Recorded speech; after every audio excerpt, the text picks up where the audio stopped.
Now, political analyst David Mark, the author of Dog Whistles, Walkbacks, and Washington Handshakes, and Craig Shirley, the author most recently of Last Act, The Final Years and Emerging Legacy of Ronald Reagan. Welcome to you both. Great to have you here.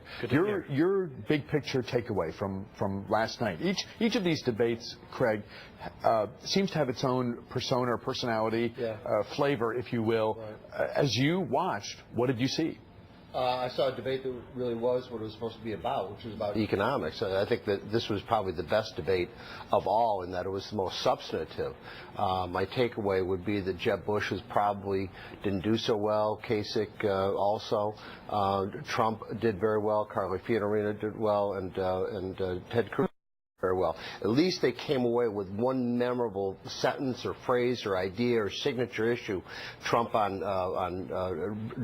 trade, Cruz on the big banks, and Carly Fiorina on the IRS. So that's what you remember.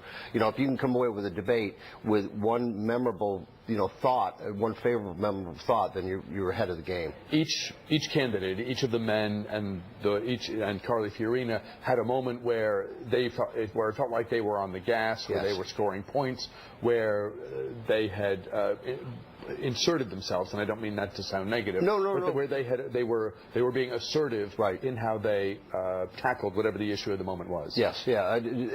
I think most of the candidates, not all of them obviously, but they all moved the ball down the field to some degree last night. David, Mark, what were your big takeaways? Well, I agree with Craig, and I think just having 8 participants on the debate stage made a big difference rather than the 10 or 11 that we've seen in previous contests. The rebuttals were, I believe, 90 seconds long versus 60 seconds. And David, sorry to interrupt. I apologize for interrupting. We want to take you now to Arlington National Cemetery, where on this Veterans Day, President Obama is taking part in a wreath-laying ceremony. Now to our discussion here in the studio with David Mark and Craig Shirley, talking about the politics of the moment and the debate last night in Milwaukee. David, I interrupted you as you were talking. Your sense of how it went, who moved the needle and who perhaps didn't.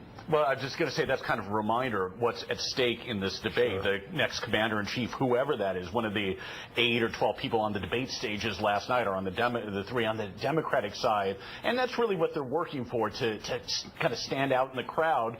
And if there was one winner, the person who I thought emerged last night was Ted Cruz, the senator from Texas, who was known for his debating skills. He's a former Supreme Court clerk, champion debater at Princeton, Harvard Law School. He had okay performances the first couple times out. Last night, I thought, as Craig said, he was really on his game, going after the big banks, also bringing up what might seem like a kind of obscure issue about the Federal Reserve and its monetary policies, but that actually plays to an important part of the Republican primary electorate, which, interestingly enough, kind of goes on with what some of Bernie Sanders has been saying on the other side of the spectrum. So a long way of saying I thought Ted Cruz did pretty well. Marco Rubio held his own. Jeb Bush did what he needed to do to stay in the game, but no standout performance.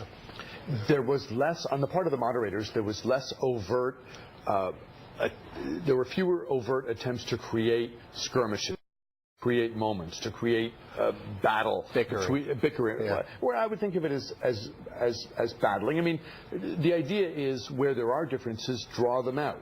You think, you're an isolationist, you're a hawk. Talk with us about why each of you feels as you do.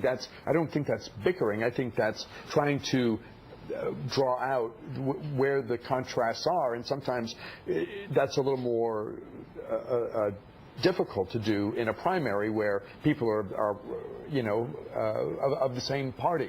But in a way, less turned out to be more because we did get those substantive moments without the moderators having to really make a big laborious push. Well, I mean, the proof is in the pudding. Is that with the first 3 debates, the media story afterward was about the moderators and their questions of the candidates, right? Is it Megyn Kelly or a fellow from CNBC? The media aftermath of this debate is really about the performance of the candidates, which is the way it should be. Is that I think there was, as I said before, I think this was the most substantive debate and therefore probably the most interesting debate. It was less about, what kind of tree would you be if you were a tree, or find something rotten to say about the person to your right or your left. I would disagree with you on much of that. I thought that the CNN debate and the Fox debate were excellent, and I thought they got really good reviews. Right. I wouldn't defend the CNBC debate, mostly because they lost control. Right. But I don't, David, I mean, can you comment on the moderator aspect of this? Yeah, I thought last night the Fox Business News approach to it was very strong, and then it was substantive. And I don't think they were easy questions in any ways. In both parts, first the main stage debate and then the undercard, I thought they stuck to the issues. The problem here is you always have different imperatives. For the networks, the idea is to maximize ratings, make it like an entertainment show, and that's understandable. It's a commercial outfit, whereas the Republican candidate are trying to appeal to those people who actually vote in Republican primaries and caucuses in South Carolina, Iowa, New Hampshire, Nevada, etc. That's a much smaller group, so you always have clashing sets of interests. And I thought the debate moderators did a pretty good job overall of pulling it together. Although they were a little passive, there were multiple times where a very specific question was asked, a very pointed, direct question that was seeking a certain type of answer, an answer with a certain level of meat on the bone, if you will. And what we got was the stump speech. And I don't know if it was the rules that prevented the moderators from interrupting or just a choice that they opted not to interrupt. But frequently you got to the end of the candidate's minute and there was nothing said that really answered the question, and they would either do a follow-up and give the person then a second minute, which it seems is rewarding bad behavior, or they just moved on and the issue would have been raised but not answered. Well, there's one thing we haven't discussed, and that is that this apparently was the first debate where the candidates directly got involved in the negotiations of the parameters of the debate and kind of shunted aside the RNC. And I think maybe that is the reason that this debate came off differently than the previous debates. Talking with Craig Shirley and David Mark. We'll pause here. Let's get back to our conversation with David Mark and Craig Shirley. Craig's most recent book, which we'll discuss in a moment, is called Last Act, The Final Years and Emerging Legacy of Ronald Reagan. I want to talk for another moment, since we lost a couple moments there a few seconds ago, to continue talking about the debate and where the GOP nomination chase goes from here. David, there's speculation that since the next debate is in December, about 10 days or so out from Christmas, that the tone of the sort of course of the debate may have been set in some ways by the Milwaukee encounter, and that where things are now is potentially where they'll be for a little while. Could be. My experience is once you get closer to actual voting, candidates tend to go after each other, and they're not going to hold back, even if it is the holiday season. It could be Christmas Eve, and I think they would still be as negative on each other. We'll see if there's still the same number of candidates in the race at that point. There could be some of the lower-tier candidates who just run out of money or decide it's not worth their time. George Pataki, Lindsey Graham. Not that it would make such a big difference, but we'll see where some of the other candidates stand, like Rand Paul or John Kasich. I mentioned those two specifically because they barely made the cutoff even getting onto the main stage for the last night's debate, and you had a couple who were demoted, essentially, Chris Christie and Mike Huckabee, who had been on the main stage and were sent down to the minor leagues. It'll be interesting to see if they get called up again. David talks about voting. The first voting, of course, will be in the new year in Iowa when that state holds its famous caucuses. Is it basically are we basically in a situation now where the 8 candidates who are on the main stage are the only ones with a chance of getting the nomination, and that the 4 who were on the undercard debate and the 3 who were kept out of the event entirely, that they are just going through the motions now at this point with money soon to dry up and no chance of anything? Not yet, but that time is fast approaching when people like John Kasich and others have to look at themselves and say, how much longer can I endure? I'm going into debt. I'm not getting votes. I'm not getting support. I'm not getting media attention. I'm not getting organization. At some point, they just got to face reality. That time is not yet, but it is approaching. It may be before Iowa. Iowa may be, on the other hand, it might give second life to some people. I think Chris Christie last night in the undercard debate had a terrific performance, and so did Bobby Jindal. And they've also pointed out, too, that forget the national polling, which is the basis for the debates. Look at the state-by-state polling, and it shows a lot different scenario. So, and I think that also needs to be factored in terms of our discussion today, but also in terms of their going forward. Is that some guys may be doing much better in Iowa and New Hampshire and South Carolina than they're doing in the national polling. The national polls do show Donald Trump and Ben Carson ascendant, but a lot of people seem to think that David, hold on, we'll get back to that thought in a moment. Back now to Arlington, where President Obama is approaching the podium. We'll be at the podium momentarily to give a Veterans Day address. Mark and Craig Shirley. Craig, while we have a moment, let's talk about your latest book, Last Act, The Final Years, An Emerging Legacy of Ronald Reagan. There's been no shortage of Reagan books. Right. Tell us, your work in this area has been well received. What did you want to focus on in Last Act? Well, because nobody's ever written a book about Reagan's post-presidency, and it was an idea that came to me from my son. He was doing research on another Reagan book, and he said, "Dad, has anybody ever done a book on Reagan after he's president?" I thought about it, and actually, there's been a lot of great scholarship on post-presidential years. You know, Twilight at Monticello, FDR's Last Year by Jim Bishop, other presidents, Truman, of course. But nobody's ever written a book about Reagan after he was president, and this is such a compelling figure. Once I looked into it, I realized that there was a lot of living that went on in those 16 years. You know, the shorthand explanation is that he went back to California, announced he had Alzheimer's and died. But as a matter of fact, he traveled the world. He gave important political speeches. He opened a presidential library. He was knighted by Queen Elizabeth. He was serenaded by 100,000 steelworkers in Poland, you know, singing, you know, "May you live 100 years," which is a great honor in Poland. He met with Gorbachev 4 more times. So there was a lot of activity. There was a lot of living, and it deserved, you know, a good looking at. But also, of course, the funeral itself, because it's the last time, you know, that we had such a tremendous outpouring for an American president. You have to go back to John Kennedy and before that FDR. What's interesting is that both President Kennedy and President Roosevelt were in office when there was the outpouring of the American people.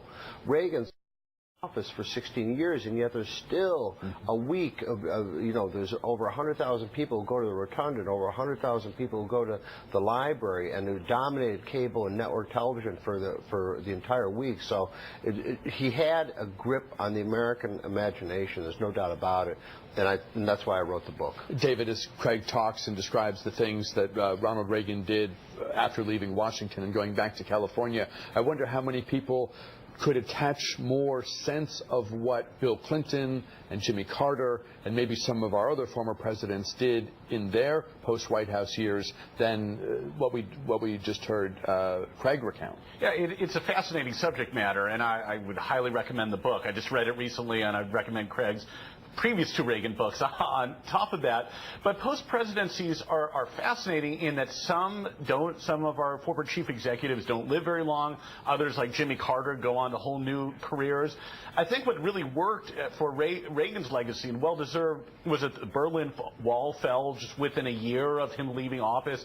The Cold War essentially ended within a short amount of time of President Reagan coming back to California. And so history was sort of on his side, and it sort of proved out his policies in a relatively short period of time. Yeah.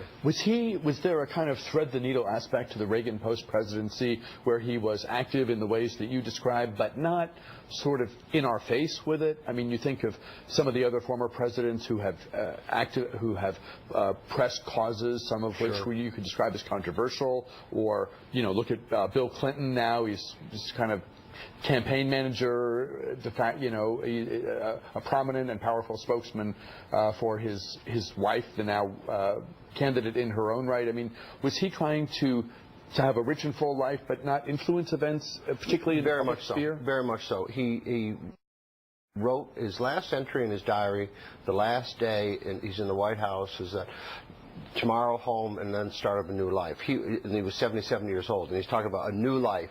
But he put the presidency in context. He'd been president. He was proud of it. He was happy, but he was ready to move on. He didn't really obsess about his legacy. He told Lou Cannon, who was a terrific Reagan biographer in his own right, he said, I'm going to let the American people worry about that.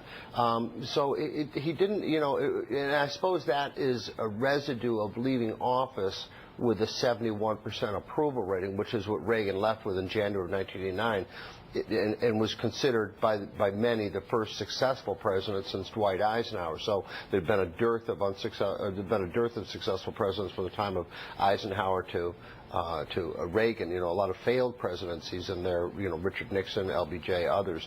So he didn't really obsess about it. He was very content to move on with his life. Did you get a feel in any way of whether there were particular regrets of things that he? Oh yes, he wrote in his diaries. He regretted two things. One is he didn't do more to contain federal spending, and he didn't do more to restrict or limit or change public attitudes about abortion. Those were two specific regrets that he had. Nothing about his relative silence on AIDS? No, and actually I think that, is that he and Mrs. Reagan did a lot of fundraising for the Pediatric AIDS Foundation. His will left, he had three specific bequests in his will. One was to Nancy Reagan, the other was to the Library and Foundation, and the third was the Pediatric AIDS Foundation.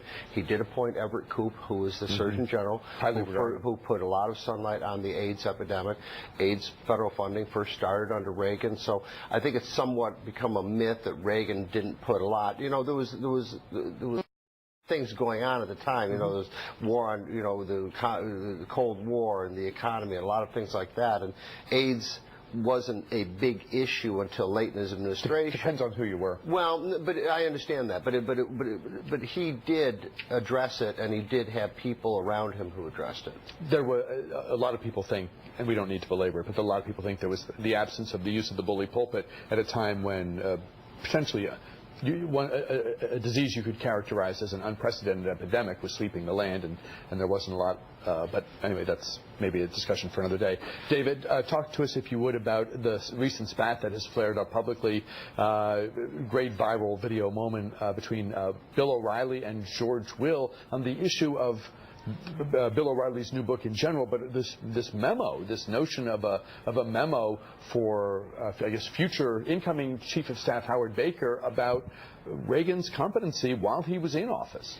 Yeah, this has been the source of much dispute for some time. In Bill O'Reilly's book with his co-author, they seem to raise a lot of questions there that I think George Will debunked. I think the book does an even stronger job of doing that, of talking to the medical experts who were close there, the former aides and advisors at hand. This is one of those issues that kind of flares up every so often. The New York Times, oddly, every few years runs pieces on this out of nowhere, seem to raise this issue when it has nothing to do with the news of the day. Right. And it's like could be connected to something in the food section or something of that nature. And I always wonder, it's something that I think those on the left, many Democrats, still sort of feel like, in their view, Reagan and his team got away with, and it still seems to gall them for whatever reason. And George Will references that. He says to Bill O'Reilly, "You're doing the work of the left." Yeah, but the left has been attacking Reagan legacy and Reagan himself for many, many years, and George is right. This is a part of the way of American conservatism is by undoing Ronald Reagan. The memo in question, O'Reilly never saw.